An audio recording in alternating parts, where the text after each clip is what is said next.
Je m'appelle Colline, je suis en électricité automatique à Pidis à Châtelineau.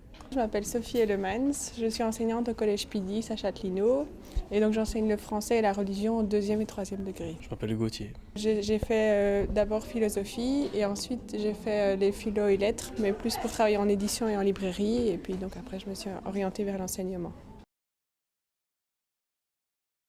J'ai travaillé essentiellement au 2e et au 3e degré. Et donc j'ai fait ça à chaque fois en début de parcours et en fin de parcours pour voir un petit peu les avis généraux sur certains sujets, etc. Et puis pouvoir voir si justement ils avaient bien assimilé certaines thématiques du cours qu'on a travaillé pour pouvoir aller un peu plus loin dans leurs argumentations.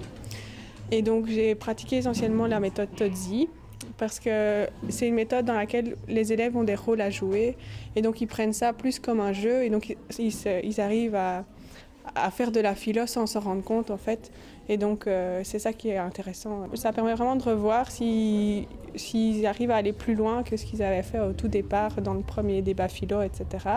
Avec évidemment des sujets un peu différents, mais donc du coup on voit s'ils arrivent à approfondir leurs arguments, leurs pensées, s'ils arrivent à avoir une position personnelle aussi, etc.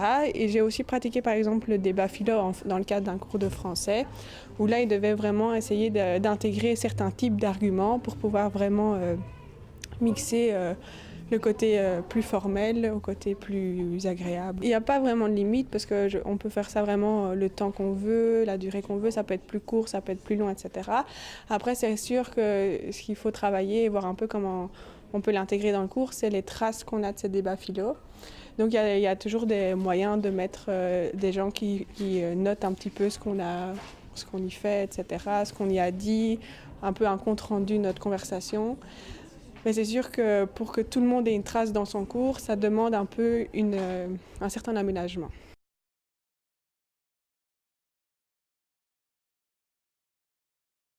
Quand on arrive en classe, nous dit voilà, on va faire un débat. Et donc on choisit d'abord le thème du débat et la prof peut nous en donner un aussi. On est tous réunis autour d'une table. On a un animateur qui va reformuler ce qu'on a dit et alors qui va donner la parole aux élèves qui sont autour. Et en général, on n'inclut pas la prof dedans. C'est pas elle l'animatrice, je veux dire, c'est plutôt un élève. Et comme ça, elle peut participer aussi au débat que nous sommes en train de faire. Le président donne la parole et remet en place s'il y a besoin. Et le reformulateur reformule les idées des autres. Ça change à chaque débat.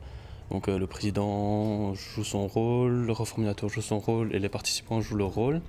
Et ensuite, ça change. Le débat suivant, le président devient quelqu'un d'autre, le reformulateur aussi, et voilà. Meilleure complicité. Puis on discute, donc ça apprend à... Moi je vais expliquer ça. Ça apprend à être... à s'écouter. Il y en a qui ne parlaient pas du tout et qui commencent déjà à discuter, à parler, à donner leur opinion. Donc on peut donner notre opinion sans être forcément jugé. Et alors c'est vraiment débattre avec les autres, voir ce qu'eux pensent, leur point de vue, notre point de vue, et essayer de trouver un terrain d'entente et puis comme un accord, même si on n'y arrive pas forcément, mais au moins on a entendu toutes les propositions possibles et imaginables. Ce que j'aime bien, c'est le contact qu'on a avec certaines personnes qu'on pourrait ne pas avoir en cours de récréation ou quoi. Donc ça permet de débattre sur des idées qu'on aime aussi. Donc voilà, j'aime bien débattre. Ça ouvre aux gens, ça ouvre au dialogue, on peut donner son idée.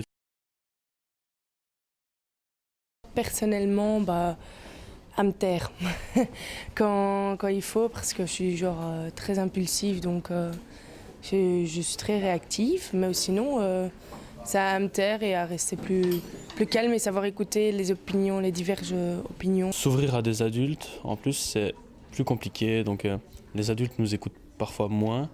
Et là, on s'est senti écouté, on s'est senti respecté. Ça a permis de mieux parler, de m'ouvrir plus. Parce que je suis quelqu'un de très réservé. Et voilà, là, ça m'a permis de débattre, de donner mes idées. Et voilà, dans la vie de tous les jours, maintenant, je donne plus mon idée et ça me donne plus envie de m'ouvrir aux autres.